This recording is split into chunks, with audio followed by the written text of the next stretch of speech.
Good afternoon and welcome to Conversations from Stritch. Today is Thursday, September 25th. I'm President David Livingston, and as always, I'm joined by our Provost, Dr. Christopher Sent. We're in the midst of another great week here at Lewis. We've been honored this week, and I wasn't able to attend, but Chris went last night to see retired Blue Angel leader Russ Bartlett, who's been on campus since Monday, meeting with groups, talking about his experience in the Navy with the Blue Angels, as well as in corporate leadership. And it sounded like it was a great event last night.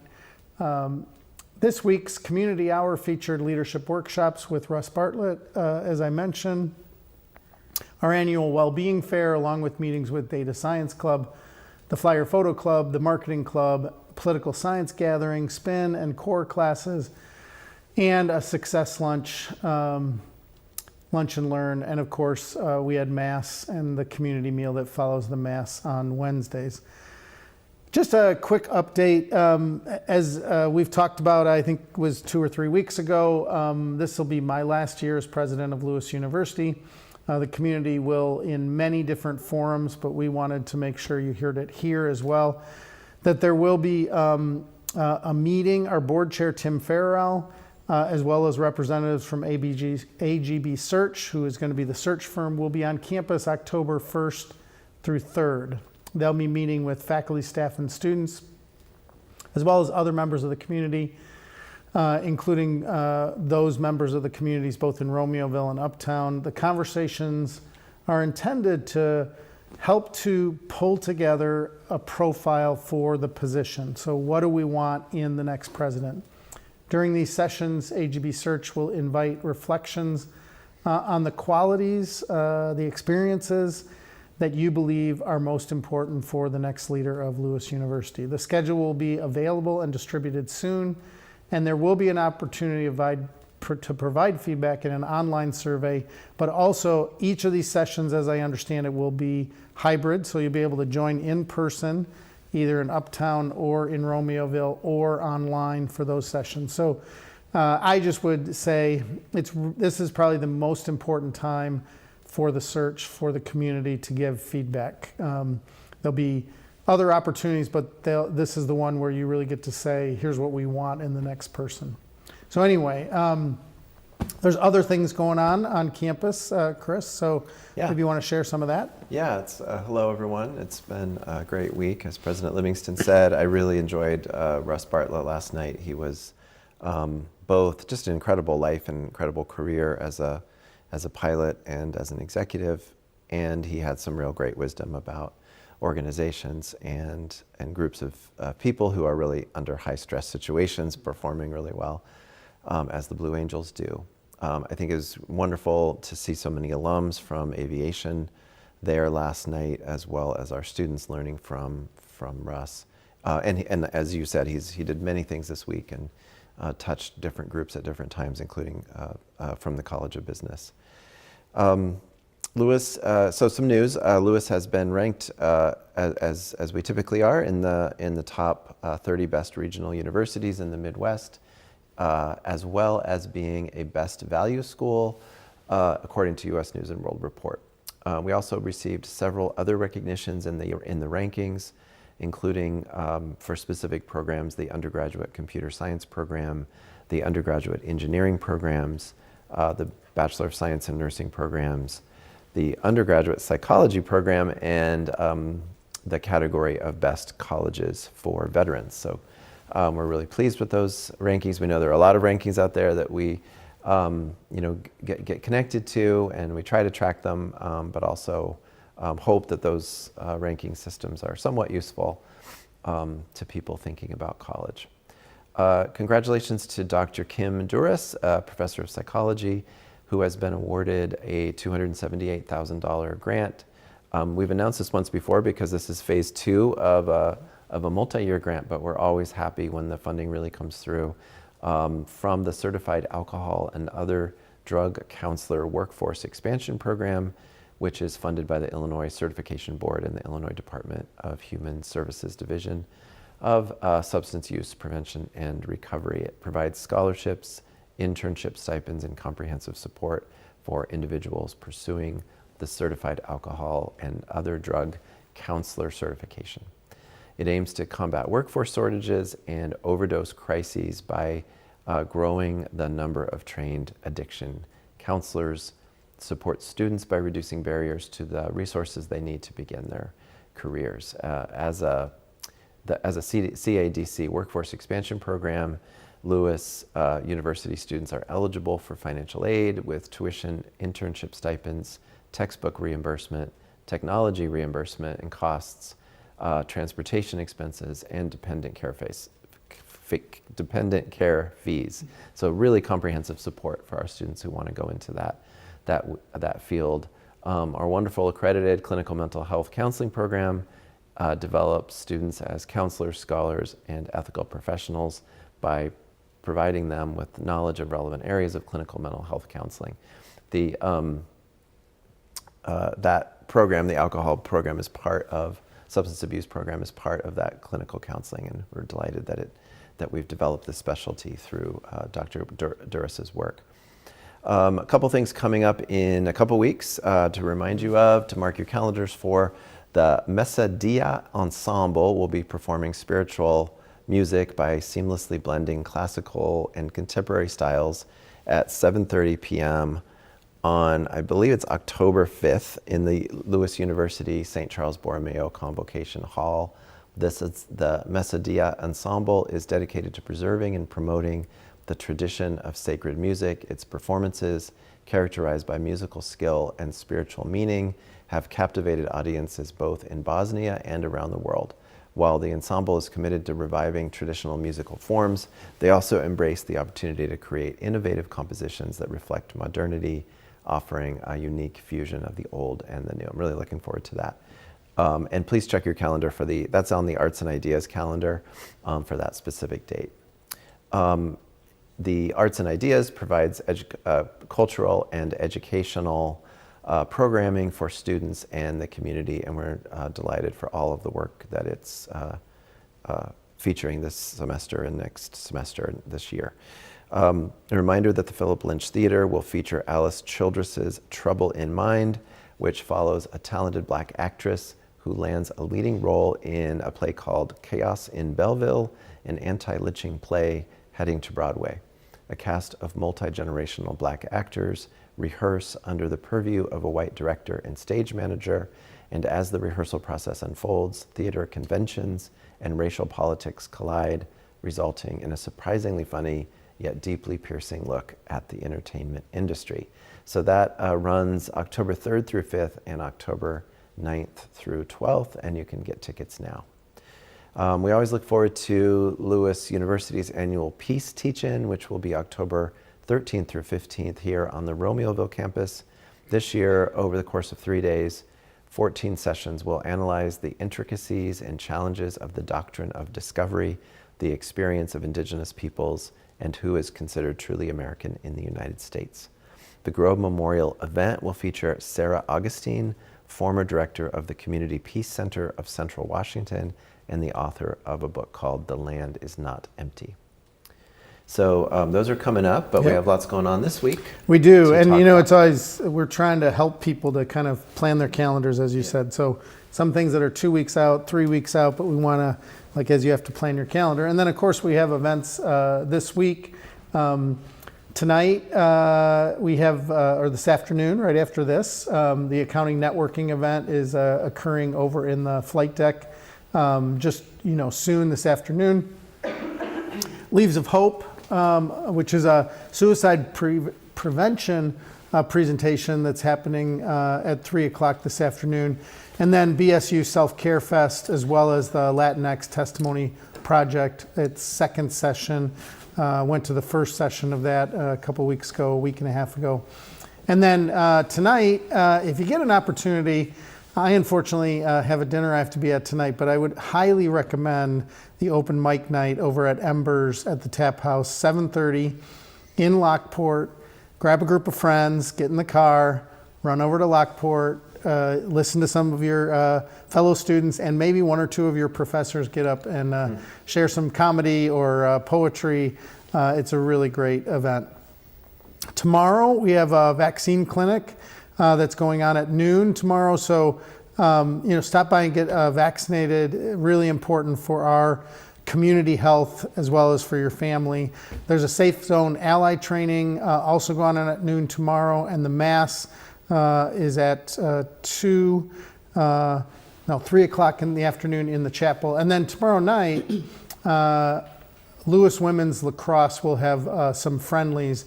That is, they'll be playing they won't count for their record, but they'll be playing against other teams, and it's a really opportunity to see some great soccer tomorrow night. Next week, I guess Sunday is the start of the week. Next week, or this coming weekend on Sunday, there will be a girls flag football team zone that's happening on the turf field Sunday morning. So if you want to come over and see some flag football going on, we have a technology workshop for Girls Create with Technology. And then, of course, Sunday night Mass at 7 o'clock, as it always is. Monday evening, there is an opportunity for you to be at a show. The Ionis Trio is presenting, and I think that'll be a great musical show. We have a lot of music, theater, lectures all coming up over the next couple weeks. So find the one that you like the most. Tuesday, there's a Sufism in the Balkans workshop going on. Of course, Mass in the chapel, and then a few other things that you see on there. And I would just say one of the first events of athletics for the fall, we've had a couple, but women's volleyball will be playing and hosting Roosevelt next week on Tuesday night. So that'll be a great event in Neil Carey.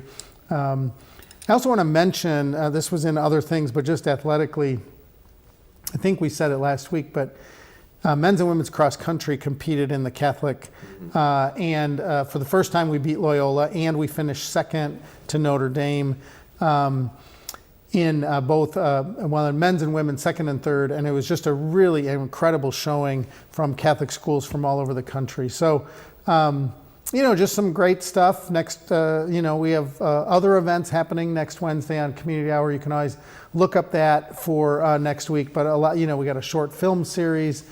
We got, different kinds of programming, Mass and a community meal, which is always going on. There's an event for peace and creativity. And then, of course, the Student Senate meets next week on Wednesday, as well as Sigma Lambda Gamma is having a pizza social.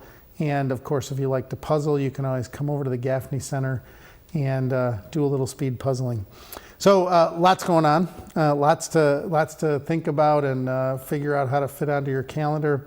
We have a great guest today, which I'm really looking forward to having a conversation with, Chris. So yeah, I agree. I look forward to our conversation. I just was thinking I don't know what speed puzzling is, even though I have seen that written down many times. Right. You puzzle against I think you speed people? puzzle against other people is my thing. And of course, we have a lot of athletic traveling that's also going on. Oh yeah, so we forgot about that. We do have women's volleyball and gammas, but women's volleyball is also heading to, they're going to be playing at the University of Illinois Springfield this weekend, and men's and women's soccer will also be Friday at Truman State in Kirksville.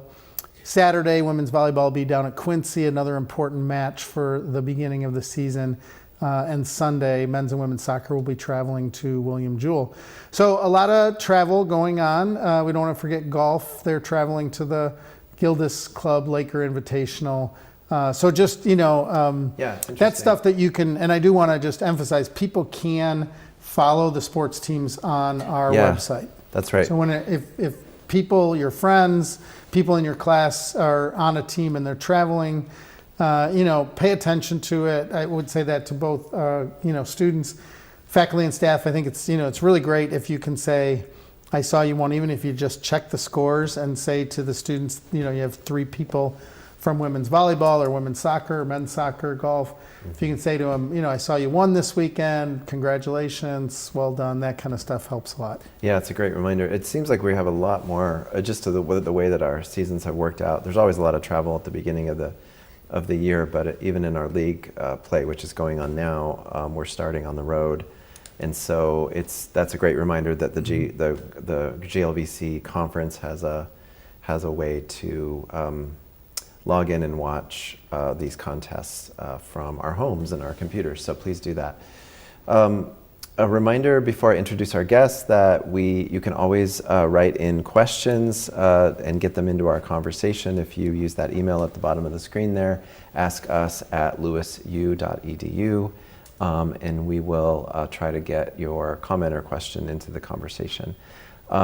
So we're really excited today to be joined by Dr. Angela Vidal-Rodriguez. She serves as the Dean of St. Augustine College at Lewis University and has over 20 years of experience in higher education. She earned her PhD from the University of Michigan and has expertise in organizational behavior, strategic planning, and cross-sector partnerships that close success gaps and expand enrollment pathways. And I've just been delighted to get to know her through the process, and we can ask, maybe the first question is how long you've been here, but to me it feels like months and months because you've made such a great impact. So Angela, welcome. Thank you for having me here. Yeah, Thank you. thanks for joining us. And as I said to you before we started, this is our second time on TV together in the last 2 weeks. So if you want to, you can always go back. There's a WGN clip. We were on Adelante together a couple weeks ago, but that's also available on the WGN website. So thanks for joining us on the show. You two were great. I just watched it a couple days ago. Yeah. Yeah. So you're a pro.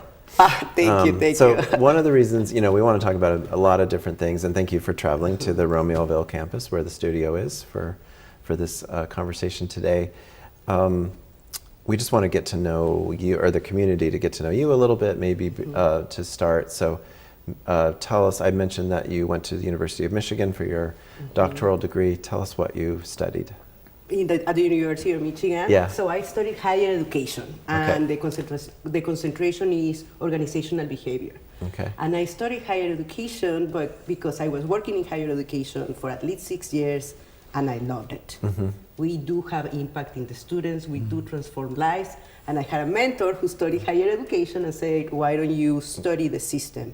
So I went to the University of Michigan, and I did my program. They have excellent programs there. They have policy, organizational behavior, student affairs, and statistics, but the beauty, and they have wonderful faculty, but the beauty of my experience was working with the public forum. I was in a research team that did action research to make sure that colleges, universities implementing inclusive policies. And for many type of students, but this time it was the activity that I was engaged and I was part of the leadership. It was to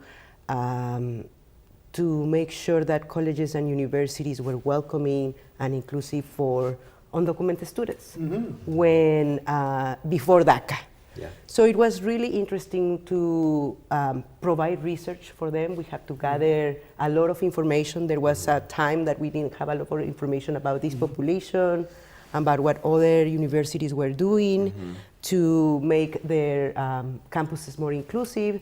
So as research assistants, because I was a student, as research assistant, we gathered this information, we presented to leadership, and we could see how they reacted to the information and how they did wanted to do their campus more inclusive, and we could see some changes in some campuses around the nation. So it was very interesting.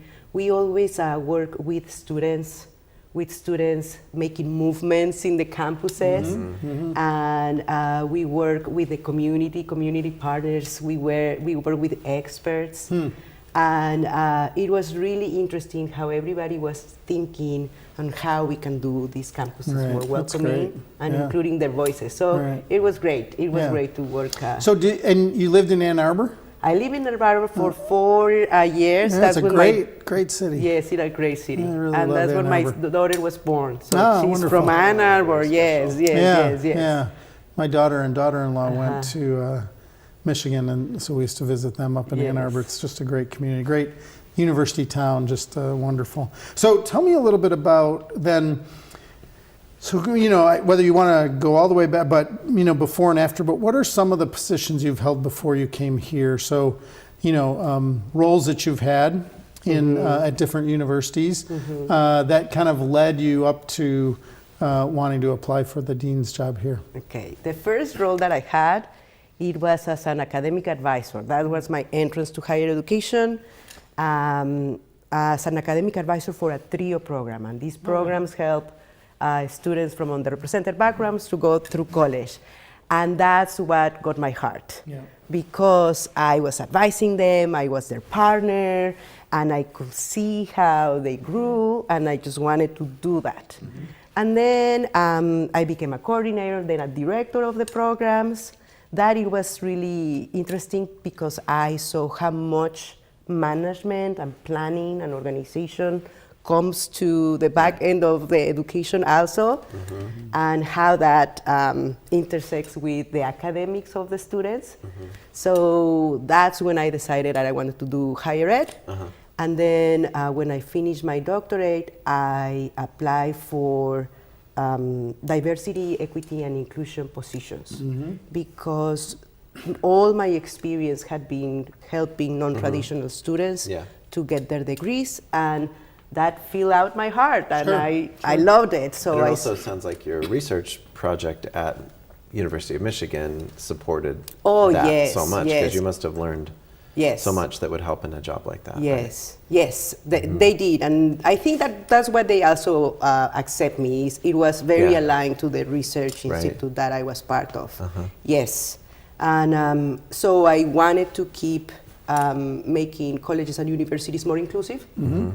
And I went to Valparaiso University as the assistant vice president for diversity, equity, and inclusion. That's great. Yes. And so then you came here. So maybe you talk a little bit about what was attractive about the St. Augustine dean position when you, and I don't know if somebody emailed you and said this is available, or you saw it in just the general advertisement, but as you found out about it, maybe, did you know much about it, or did you learn it? And then what made it attractive? Okay, so it was both. I have seen the position and I thought, oh, this sounds really interesting, but I was nervous. So then I had my friends who knew that I was looking, and they start sending me, it's like, I think you will be good for this, Angela. What I found attractive about San Agustin is that I knew about San Agustin. So when I was an academic advisor, we used to recruit transfer students. And the students that came from San Agustin, when they needed support, they always went back to their faculty in San Agustin. And they asked, can I ask them? Can I go back to them?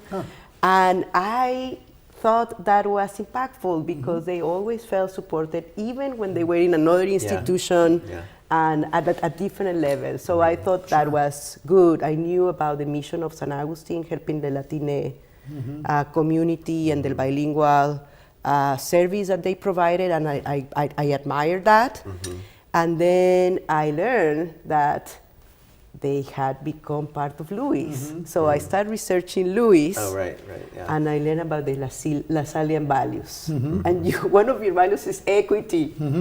Yes. So I'm thinking, yes, this could be perfect for me. So I got really excited. That's great. And at the most, I investigated both institutions and what you were doing, and all the services that you have for the students, your student population. I just got excited. Yeah, that's great. Yes. Well, we're excited to have you. Yes. I'd kind of like to back up a little bit and ask you about, I don't quite know how to ask this, because some of this is stuff we know, of course, but what makes an institution inclusive? Like, I guess, what did you learn, and what did you apply in that job at Valparaiso? What are some examples of things that create an environment where people feel welcome? For many years, inclusivity was measured by numbers, by diversity, by access. Access was the focus. So because the universities were closed to marginalized groups by law for many years. So for like 30 or 40 years, from the civil rights movement to now, inclusion was meant by access. And then when we started acquiring some good numbers and giving some representation, making the colleges representative of the communities that they serve, Then the question of what means to be inclusive became, are we graduating these students? Success. Yeah. Right. So it was the outcomes, the graduations, Right. the success. Yeah. So for our institution to be inclusive is that we bring the students that we serve, that represent their community, and that we graduate them at the same rates. And for that, in the middle, there are a lot of things that need to happen. Sure. The students need to feel that they belong. The students need to feel that they have all the tools and capabilities to graduate. And they bring some of that with them, of course, but also the institution can do very evident. We want you here, we're giving you tools, we're listening to you, we're reflective of your community. Also, we mind about the questions and problems that your communities might have. Right. And we want to research them, and we want to Right. figure out solutions for that. So it's that more or less when the institutions bring the community and also graduate them, and there's a lot of work done in the middle. So I don't know Yes. if It just, Go ahead. I'm sorry. When I love the way you just talked about it, and I feel like I'm glad you noticed the equity aspect of our LaSallian tradition, but it also just reminds me when listening to you talk about it, about our Catholic tradition and just really understanding who the students are and treating them as individual people with backgrounds and lives that are unique from each other, and some have unique challenges. They also have unique abilities and great things to provide to the community that needs to be recognized, and that seems very deeply part of the Catholic tradition. So I was going to just, again, dig deeper on what you were saying. So one of the things that for some students can be valuable is that they want to enter higher education in the United States because they live in the Chicago area, for instance, in our context. But their first language is Spanish. yes. So one thing about being kind of inclusive and welcoming and all that stuff is having an opportunity for them to begin to learn in their language of choice, their native language, the language they're most comfortable in. So could you talk a little bit about not only how kind of dual language or trans language work occurs, but also your sense of how it occurs at St. Augustine for people that aren't as familiar? So when you said it sounds very logical, right? We have a population that speaks Spanish and that wants to study, and why don't we offer a college or a university that teach them, at least at the beginning, in the language? But that was not logical at all 45 years ago. Sure. And there had to be a champion that really understood the assets of the community, right? And that they didn't see the language. They might see it as an object, as an obstacle, but they say, okay, how can we deal with it? How the institution itself, how can we deal with it? So they decided that they were going to do it very logically. They're going to start teaching the students in their language. And that took away the first obstacle that was, I don't know the language, but then it provided the institution, and this is what it provides the institution. It tells the community, we understand the obstacle, right? But we also value your language. It could be an asset. Right. And then with language comes culture, right? Yes, for So sure. if you want to maintain a culture, one of the most powerful tools is language. So it comes a culture, it comes a greater connection that you can have with the student and with the community, and then you can offer a place where they really feel that they belong, that they can listen, that they can listen some of their language, but also they start thinking about their communities. What are the problems that we need to solve as professionals, as researchers, as educators? I don't think it's strange that early childhood education is one of the biggest programs for St. Augustine, because the students that we had were women, right? and they were worried about these issues. So it's an opening to Sure. a culture, I Yeah. think. Yeah. And I think that same effect could happen with other languages. Sure. It's not that we know how to teach in other languages, but just to say, we value your identity. We value your identity, even there's many Latinos or many immigrants that don't speak their languages. But if you make that effort, you're giving the message Yeah. that we want you here. Right. And everybody wants to be wanted. Well, and as you know, I think we all know, the other challenge that I hear from executives, I'd say especially in healthcare and social services, is they cannot find enough bilingual Oh, yes. professionals. Yes. Because when you're in those contexts, you need people who can speak both languages, right? They need to understand English because, again, the majority of the systems, whether they're, the DCFS system, the carceral system, the Social Security system, the DMV system, or go into the hospital system. I'm in an emergency room or I need to get a surgery.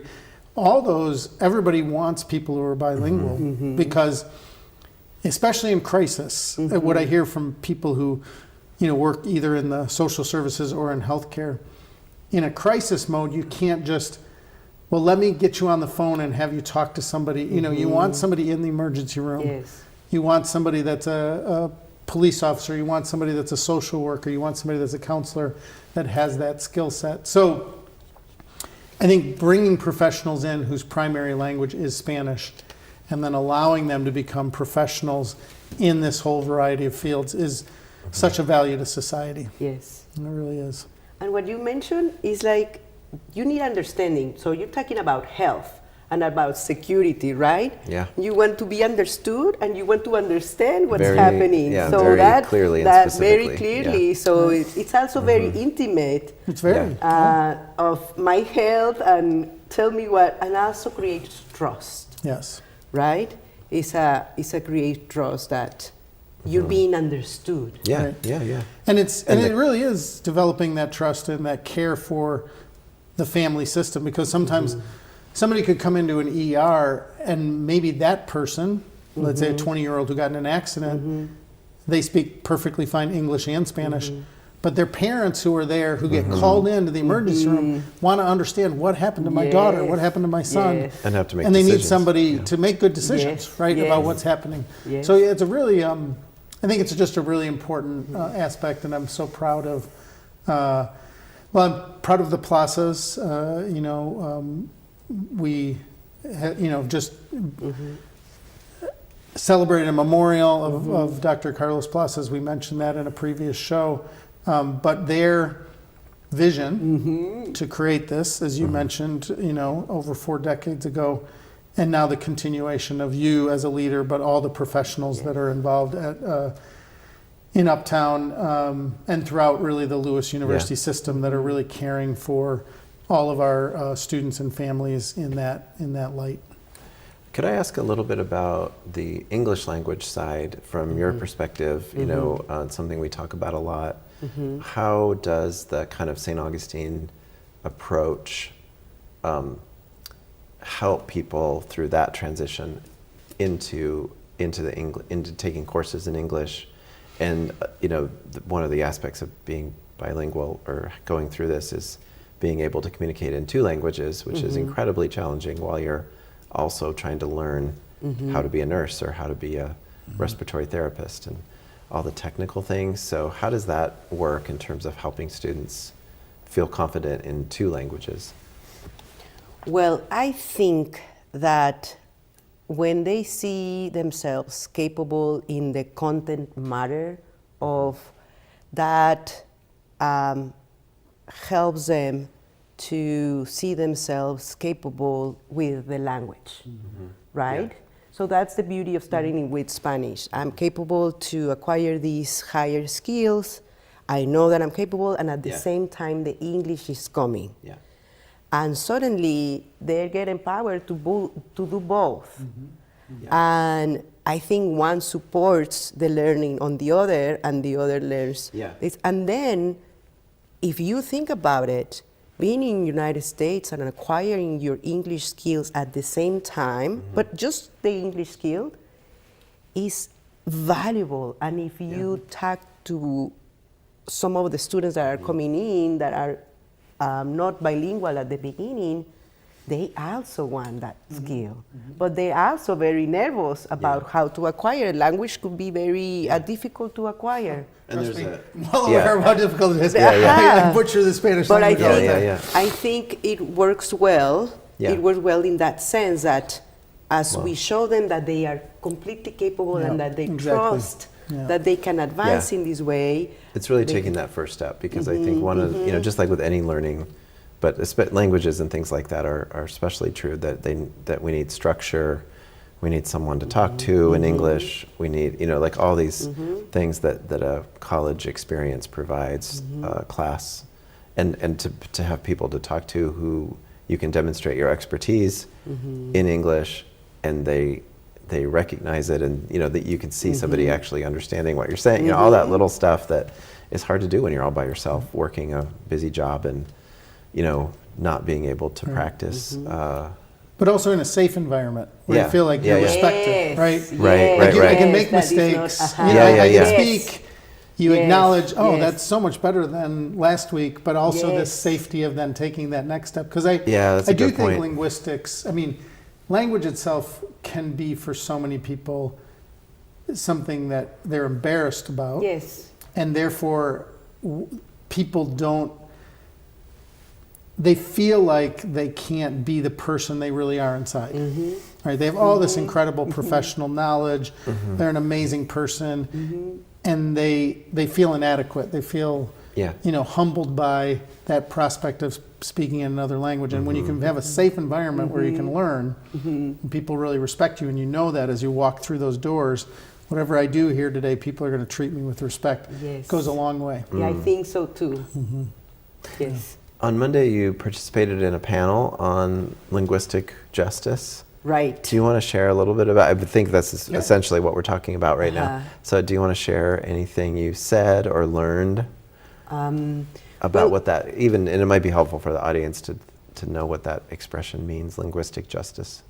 That we value the language that people speak and try to see it as an asset instead of a prejudice, a marker for prejudice. And it's linguistic justice. We're talking about it because in this country, unfortunately, our color of our skin, our accent, our different language, our different identities, sometimes could be used as a prejudice and not to get the benefits of the system. And language is part of that. Yeah, absolutely. So how can we create a system where, in general, your identity is celebrated and not repressed to belong in the community that you want to belong? And language is a huge part of it. Yeah. And I think right now we're talking about it because we are merging the institutions, of course, but also at the environmental level, there is a huge push to think that only one way of being is possible. When we are not like that. For there's many a lot of years, evidence we to the haven't contrary. been like that, right? So, thank you. That's really helpful. Yeah, it's really, really helpful. So you are beginning to get, as Chris said, you were on a panel this week. You're joining committees. I just wanted to acknowledge and thank you. Recent announcements I had at the beginning of the opening of the show that we're going to be having the presidential search. So you've agreed to be on the presidential search committee, and I just want to say thank you for that.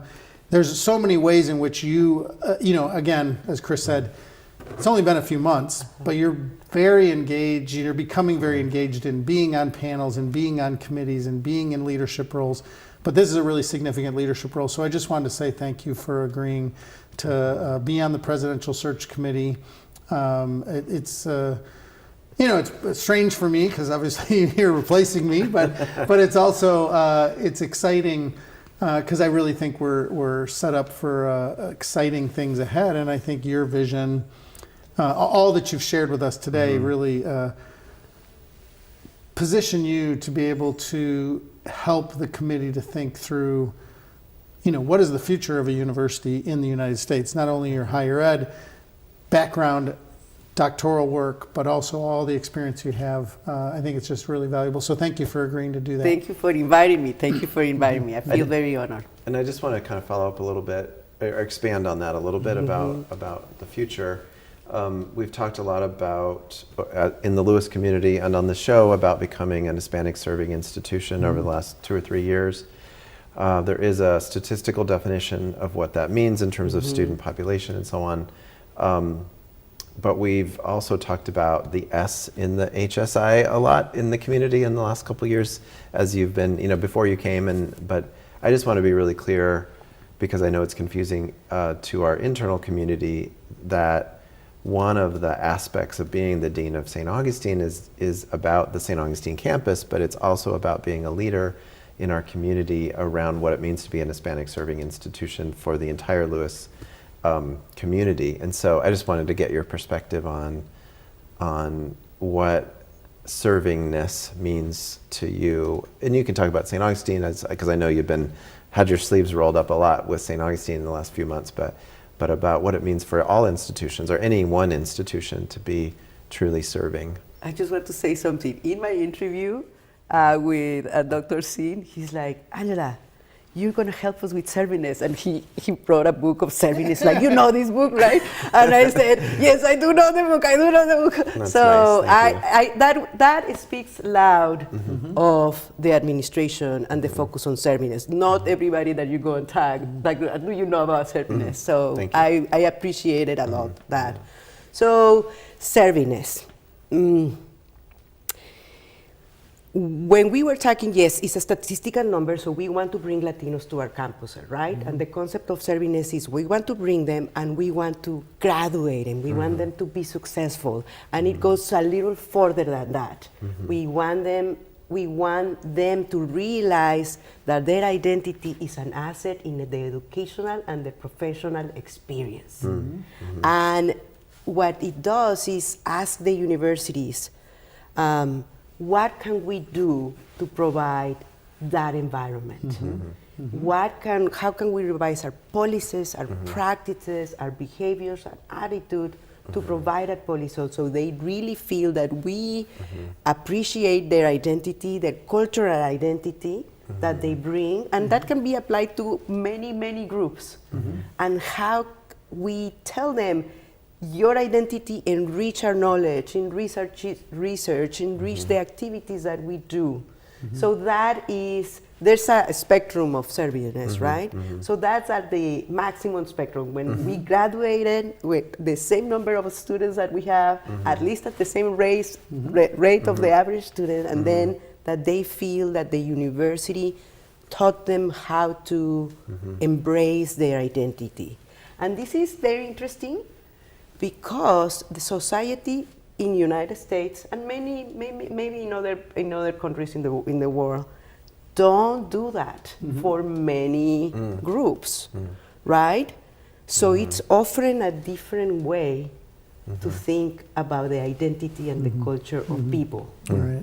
And it goes through the curriculum, it goes through your services, it goes through everything that you offer.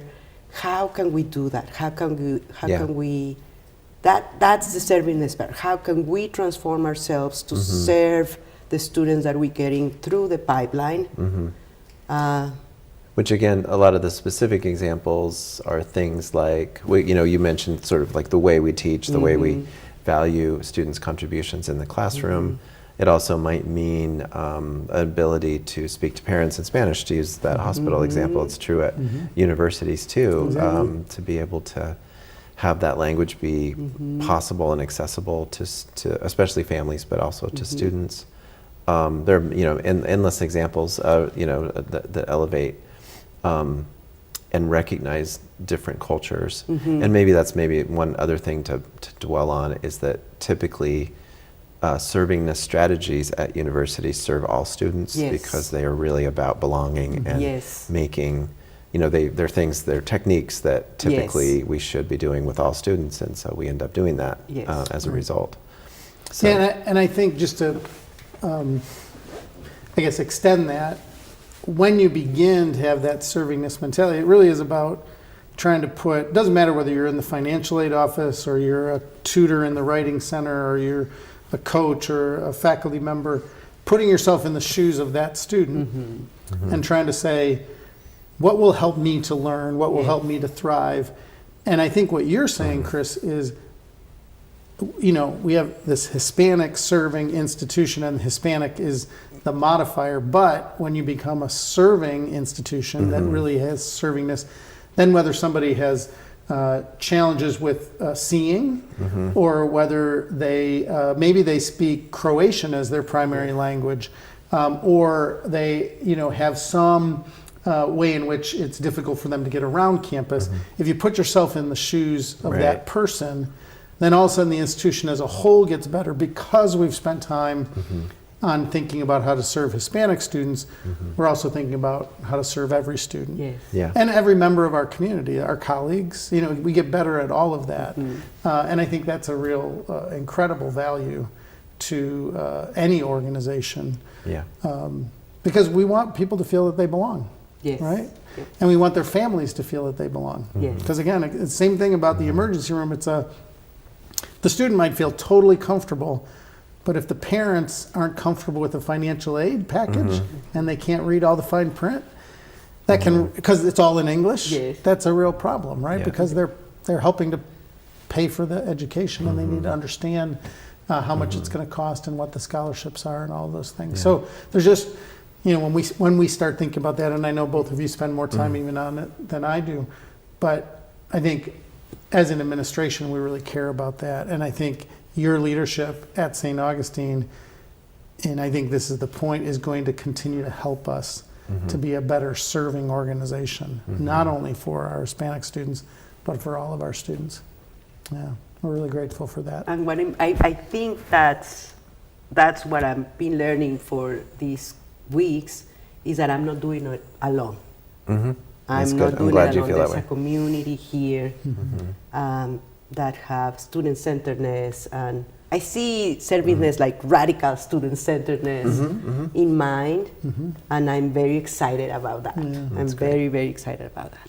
Well, thank you so much for being here. Time's up. Yeah, thank you so much for joining us. We really appreciate it. Yeah, I'm so glad you're here, and thanks for coming out here today. Thank you. Yeah. All right. And I'm sorry you have to get back on 55, but okay.